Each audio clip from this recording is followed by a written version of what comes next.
थबकलेल्या जिंदगीला देऊया मौज मस्तीचा तळका नवा। मग स्वच्छ सुरक्षित ब्ल्यू लगूनचा प्रोग्राम फायनल करायलाच हवा।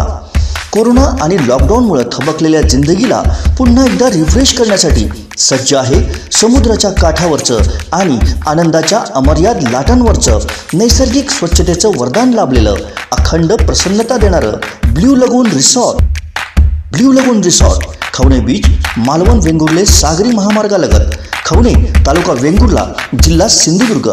सभापती यांच्या दालनात त्यांचे पती नागेश आयर हे फक्त ठेकेदारीचं काम करत होते असा गंभीर आरोप आमदार वैभव नाईक यांनी केलाय। खरं तर सभापती म्हणण्यापेक्षा या सभापतींच्या मिस्टरांनी हा राजीनामा दिलेला आहे आणि सोडचिठ्ठी दिलेली आणि भाजपमध्ये प्रवेश केला। खरं तर एखाद्या पक्षामध्ये काम करायचं, एखाद्या पक्षात निवडून यायचं आणि दुसऱ्या पक्षात जायचं ही, आणि दुसऱ्या पक्षात जाताना त्यांची आमिष त्यांना दाखवायची, त्यांच्या आमिषाला बळी पडायचं ही तर या सभापतींच्या मिस्टरांची अनेक वर्षाची ख्यातीच आहे। खरं तर गेल्या लोकसभा निवडणुकीमध्ये याच लोकांना शिवाय देऊन ते आमच्या पक्षात आले होते। शिवसेनेने सुद्धा त्यांना मानसन्मान देण्याचा प्रयत्न या ठिकाणी, आमच्या सदस्यांना बाजूला ठेवून सुद्धा आम्ही मानसन्मान देण्याचा प्रयत्न या ठिकाणी केला। सभापती झाले, पण सभापती झाल्यानंतर त्यांचा कारभार मात्र आमच्या सदस्यांना किंवा आमच्या पक्षाला साजेसा असं नव्हता। कारण या पक्षाची सभापती येण्यासाठी खरं तर आम्हाला लोकांनी का निवडून दिलं तर या जिल्ह्यातील, या तालुक्यातील ठेकेदारी बंद करण्यासाठी निवडून दिलं। आणि गेल्या 7-8 महिन्यामध्ये आपण बघित असेल की या सभापती दालनामध्ये ठेकेदारीचीच कामं व्हायची।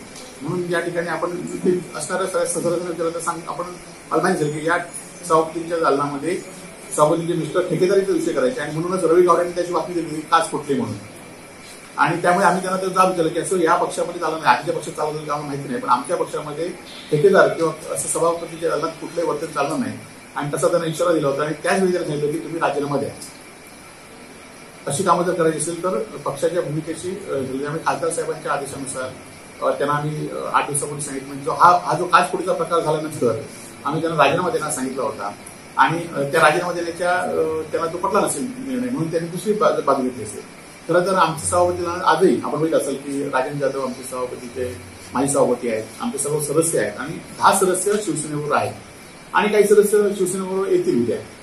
आज काय सभापती तिकडे गेला म्हणून आम्ही उद्या अविश्वास आणणार असं काही भूमिका नाही, परंतु आमच्या शिवसेनेचं मात्र पाठबळ आहे हे मात्र 18पैकी 10 सदस्य आज पण इथे या ठिकाणी उपस्थित आहेत। आमचं बहुमत आहेच, त्याचबरोबर आमचे उपसभापती सुद्धा आहेत। आज आमच्याकडे म्हणजे जिल्ह्यातील लोकांना आज शिवसेनेकडे विकास आपण बघतोय की शिवसेनेचा विकास या ठिकाणी होतोय आणि त्यामुळे अशा कुठल्या तरी लोकांना आम्ही दाखवायचं आणि त्यांच्या गैरकृत्यावर कारभार करायचा हे मात्र शिवसेनेला पटणार नाही।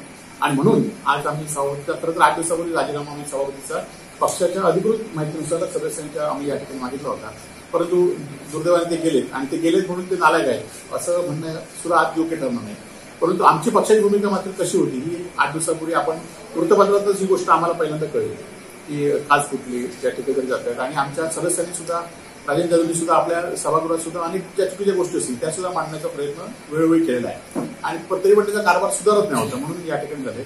आणि त्यामुळे सभापतींना आमच्या दुसऱ्या पक्षात गेलेलं त्याच्याबद्दल मनपूर्वक शुभेच्छा आणि ज्यांनी घेतलंय त्यांना पण मनपूर्वक शुभेच्छा। ताज्या अपडेटसाठी सिंधुदुर्ग लाईव्हला सबस्क्राईब करा आणि बेल आयकॉन प्रेस करा।